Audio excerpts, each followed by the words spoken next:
the Elton John version.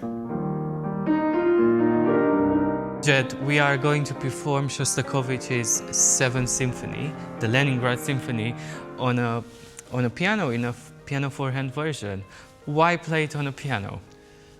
Well, on one hand, because it's there, but also because it's a way to experience a big piece like this in a very intimate setting that allows for a lot of detail to come across both to the audience and to us as we're playing the piece. And also, you have to remember that Shostakovich was a pianist himself, and he would try out or preview his symphonies on the piano for his friends and colleagues.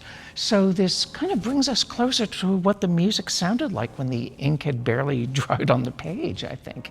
In preparing this piece to perform, what have you learned about Shostakovich that you didn't know before?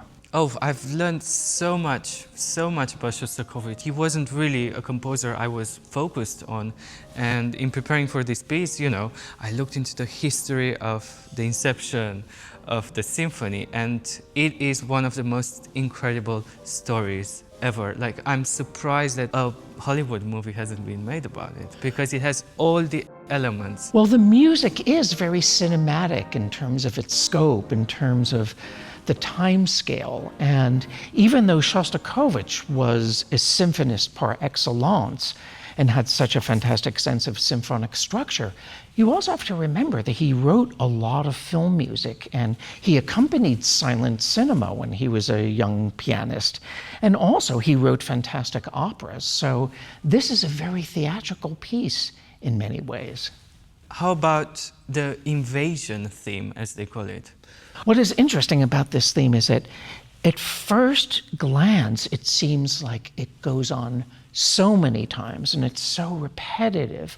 But what I think it represents is the sense of the army coming closer and closer and closer. And you know they're on the horizon, but you're not exactly sure when they are here. And then there is that moment when, oh my God, they've invaded, and what is happening? And then there's the aftermath of the invasion too.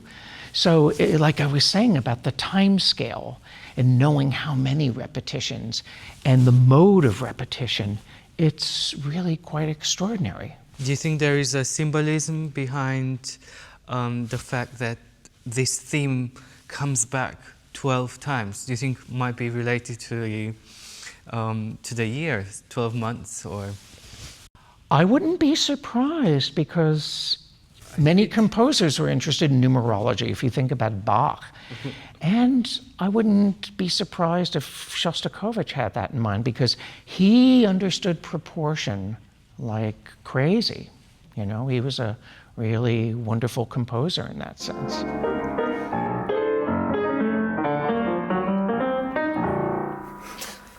Did you film that? Yeah. Oh, no. I have been enjoying this experience rehearsing the Shostakovich Symphony with you, because you have so much imagination as far as piano texture and what you can bring to this, and color. And I'm just so inspired listening to you, because when I hear how you're phrasing a lyrical melody, then it forces me to respond in turn. And we're doing things that perhaps an orchestra would not be able to do immediately unless they had a lot of rehearsals. But with the piano, you can be spontaneous. And there's more unity as well. I think so, decision too. making. I think so, but we're coming up with a lot of instant decisions about, oh, wait a second, we're getting too loud too soon. Let's scale the dynamics here.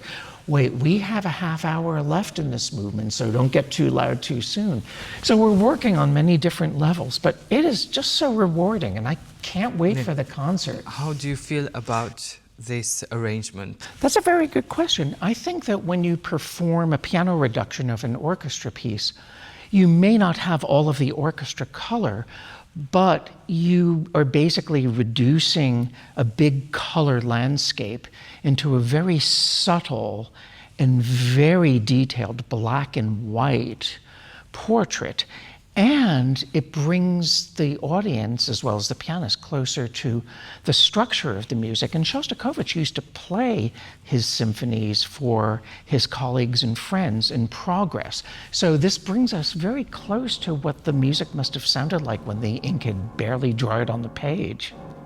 And also, I am so excited and proud to be playing with you at the Liberal Club on your series, and the experience of hearing this work in such a historic and beautiful space is something that's really quite rare. So I invite all of you to make a reservation and come to the concert and come say hi to us after. I hope you'll enjoy it.